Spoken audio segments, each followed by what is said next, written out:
আসসালামু আলাইকুম ভিউয়ার্স। তো সবাই কেমন আছেন? আশা করি সবাই অনেক অনেক ভালো আছেন। তো যারা ইউটিউব চ্যানেল ইউজ করেন তারা জানেন যে একটা জিমেল অ্যাকাউন্ট দিয়ে কিন্তু একটা ইউটিউব চ্যানেল ক্রিয়েট করতে হয়। তো সেই জিমেলটা যদি অন্য কারো হাতে চলে যায় তাহলে কিন্তু আপনার চ্যানেলটাও অন্য কারো হাতে চলে যাবে।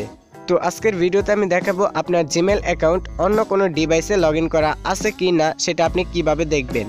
তো ভিডিও শুরু করার আগে ছোট্ট একটা রিকোয়েস্ট, আপনি যদি এই চ্যানেলের নতুন দর্শক হয়ে থাকেন তাহলে চ্যানেলটি সাবস্ক্রাইব করে পাশের বেল বাটনটি বাজিয়ে রাখবেন যেন পরবর্তী ভিডিওগুলোর নোটিফিকেশন চলে যায় আপনাদের কাছে সবার আগে। তো এর জন্য চলে যাবেন আপনার ফোনের ক্রোম ব্রাউজারে। তো আমি চলে যাচ্ছি আমার ফোনের ক্রোম ব্রাউজারে।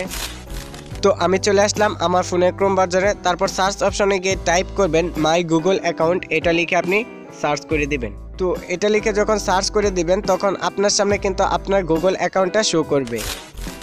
তো দেখেন আমার সামনে কিন্তু আমার গুগল অ্যাকাউন্ট এখানে শো করতেছে। তারপর এখান থেকে সিকিউরিটি নামে একটা অপশন দেখতে পাচ্ছেন, আপনি জাস্ট সিকিউরিটির উপর ক্লিক করে দিবেন। তো আমি এখন সিকিউরিটির উপর ক্লিক করে দিলাম। তো সিকিউরিটির উপর ক্লিক করার পর আপনি একটু নিচের দিকে সোয়াইপ করবেন। তো আপনার গুগল অ্যাকাউন্টটা যদি অন্য কারো ডিভাইসে লগ ইন করা থাকে তাহলে কিন্তু এখানে শো করবে সেই ডিভাইসের নামটা।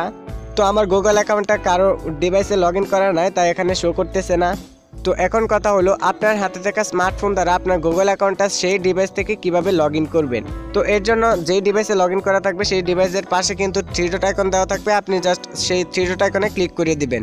তো ক্লিক করে দেওয়ার পর সাইন আউট নামে একটা অপশন পেয়ে যাবেন, আপনি জাস্ট সাইন আউটের উপর ক্লিক করে দেওয়ার সাথে সাথে কিন্তু সেই ডিভাইস থেকে আপনার গুগল অ্যাকাউন্টটা রিমুভ হয়ে যাবে। তো আশা করি আজকের ভিডিও থেকে আপনি অনেকটাই উপকার পেয়েছেন। তো ভিডিওটি যদি ভালো লাগে তাহলে ভিডিওতে একটা লাইক করবেন, কমেন্ট করবেন এবং শেয়ার করে অন্যকে দেখার সুযোগ করে দিবেন।